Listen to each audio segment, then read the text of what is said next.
No mundo da internet, o tempo todo alguém fala sobre a criação de dinheiro. Porém, muita gente não explica exatamente como funciona esse sistema e acaba ficando uma informação meio jogada por aí. E nesse vídeo eu vou fazer com que você entenda o sistema de criação de dinheiro e como ele vai afetar a sua vida. Então, fica aí até o final. Seja muito bem-vindo ao Sem Economic Case. Eu me chamo Edwards e juntos vamos aprender economia de forma fácil e levemente descontraída. Criação de dinheiro, descrita por muitos como a maior fraude da história da humanidade, e para outros é uma bênção e uma força motriz da economia. Para Keynes, foi um processo que envolve todas as forças ocultas da lei econômica do lado da destruição, e faz isso de uma maneira que nenhum homem em 1 milhão é capaz de diagnosticar. Eu espero que depois de ver esse vídeo, você seja esse único homem em meio a 1 milhão. Vamos usar o exemplo da criação do dólar americano, por ele ser uma moeda de reserva global. Muitas pessoas não percebem que qualquer dólar gasto pelo governo, mais cedo ou mais tarde, será tirado do bolso do contribuinte. O que muita gente não percebe também é que você me ajuda muito clicando no like aí embaixo. E ainda mais, se você compartilhar esse vídeo com seus amigos. Então, me dá uma força aí, vai. Eu nunca te pedi nada. O governo pode financiar os gastos de várias maneiras. Aumentar impostos é uma das maneiras de fazer isso. Mas também é o método mais impopular. Até porque ninguém gosta de pagar mais imposto, certo? Outra opção é cortar alguns gastos de alguns setores. O famoso cortar na carne. Como é comum de acontecer em uma família que perde uma fonte de renda e começa a cortar o clube e os esportes das crianças, por não poder gastar desnecessariamente. Porém, isso pode criar uma insatisfação para as pessoas que perderam o acesso a algum dinheiro ou benefício, como é o caso. No entanto, existe uma outra opção. O governo pode aumentar o déficit orçamentário e assim financiar as despesas, aumentando a dívida. Eu vou explicar. Déficit orçamentário nada mais é que o governo gastar mais do que ele arrecadou em impostos, e com isso ele fica devendo na praça. O Tesouro dos Estados Unidos pode emitir títulos do governo. Aqui no Brasil a gente chama isso de Tesouro Direto. Para simplificar, um título é uma promessa de pagamento que o governo cria. Ele vai pagar uma certa quantia de dinheiro, acrescida de juros, após uma determinada data. Nada mais é do que uma obrigação de pagamento.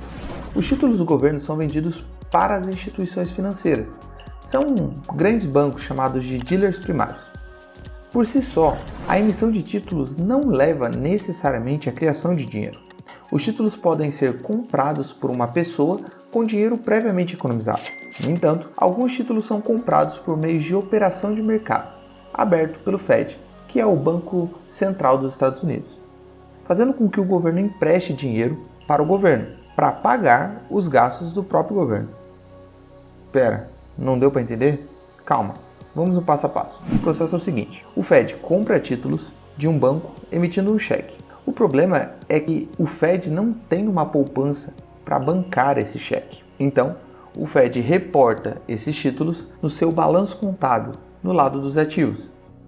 E do lado do passivo, o Fed reporta um dinheiro igual ao valor do cheque, para que então o cheque possa ter fundos. Quando o cheque é recebido por um banco que está vendendo os títulos, o cheque simplesmente se torna um novo dinheiro em circulação. Ou seja, alguém no Fed digitou um valor no computador e o dinheiro foi simplesmente criado do nada. Difícil? Bem, vamos tentar simplificar nossa história aqui. Vamos pular o intermediário que são os bancos. O governo emite os títulos e depois vende para o Banco Central, que compra com o dinheiro recém-criado. O que agora chamamos de dinheiro, ou mais precisamente de base monetária, é criado pelo fato do Fed trocar papel ou registros digitais por dívida. Cada ativo adquirido pelo Fed aumenta a base monetária. Os títulos do governo rendem juros. Caso contrário, ninguém ia querer emprestar para o governo, né? Por isso, é necessário pagar juros sobre cada título emitido. Isso é chamado de serviço da dívida. Para pagar um título existente, o governo geralmente apenas emite alguns novos títulos. Agora fala para mim se isso não parece estranho. Imagine se você pegasse algum dinheiro emprestado e gastasse tudo de uma vez só. Agora suponha que você pegue outro empréstimo para saldar a dívida anterior, pagando ainda mais juros. Isso é chamado de rolagem da dívida. Embora o valor principal do empréstimo nunca seja reembolsado, os juros periódicos são pagos. Esse procedimento é colocado nas contas do governo como custo do serviço da dívida. E talvez você já tenha ouvido esse termo naquelas propagandas eleitorais onde os políticos falam sobre a auditoria da dívida, que somos vendidos para os bancos e por aí vai. Mas eles não explicam como esse mecanismo funciona e nem que a culpa de pagar tanto pelo serviço da dívida é porque os governos gastam demais. A verdade é que, mesmo aumentando a dívida, o Fed consegue ganhar mais dinheiro para o governo gastar. Por isso, é viável para o governo tomar esses empréstimos por meio da monetização dessa dívida. É importante compreender que, dessa forma, a dívida se torna um fardo para todas as pessoas durante os próximos anos, independente se a dívida foi contraída por envolver uma criação de dinheiro ou não. A dívida é igual a tomar emprestado a nossa riqueza do futuro. A criação de dinheiro agrava ainda mais o problema, reduzindo o poder de compra dos detentores do dinheiro, permitindo assim uma dívida maior do que seria possível de qualquer outra forma. A base monetária é uma medição de dinheiro, assim como o litro pode ser usado para medir o volume de algo. Mas vamos ver o que acontece a seguir. O governo vai pegar esse dinheiro e vai gastar com coisas como militares, pensões, programas sociais e muitas outras coisas. Assim, o dinheiro acaba chegando na população de uma forma ou de outra, o que por um lado é bom, mas por outro cria algumas consequências. Esse dinheiro é então depositado pelas pessoas em alguns bancos. Olha só, inclusive eu fiz um vídeo sobre o segredo dos bancos que provavelmente você não conhece. Vou deixar aí no card, depois você vai lá e dá uma olhada, tá? Se você assistiu ao nosso vídeo sobre inflação, provavelmente já conhece os efeitos da criação de dinheiro. Cada novo dólar criado reduz o poder de compra de cada dólar já existente. É por isso que a inflação às vezes é chamada de imposto oculto. Muitas pessoas não entendem esse fenômeno. A maioria de nós simplesmente sente que cada ano podemos comprar cada vez menos coisas com a mesma quantia de dinheiro.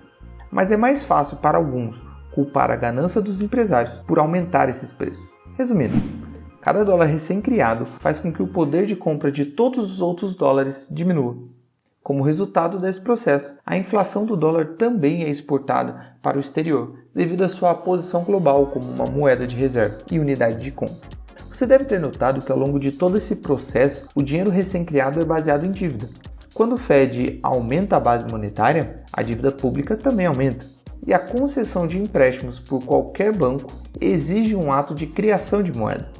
Então, o dinheiro assim criado deixa de existir quando a dívida é paga. Sem mais empréstimos, o pagamento da dívida teria um resultado de uma forte deflação monetária. Um professor de economia chamado Robert Murphy disse uma vez: se as pessoas do setor privado algum dia pagassem todas as suas dívidas e o governo federal pagasse todos os seus detentores de títulos, o fornecimento de dólares americanos seria virtualmente extinto.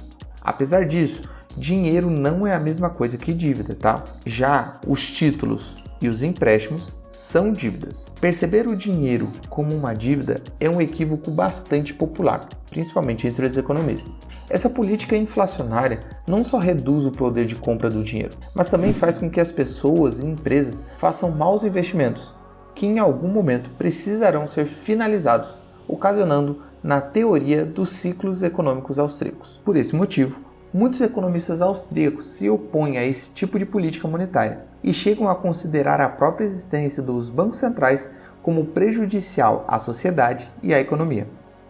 Você sabia que tudo isso acontecia quando alguém imprimia dinheiro?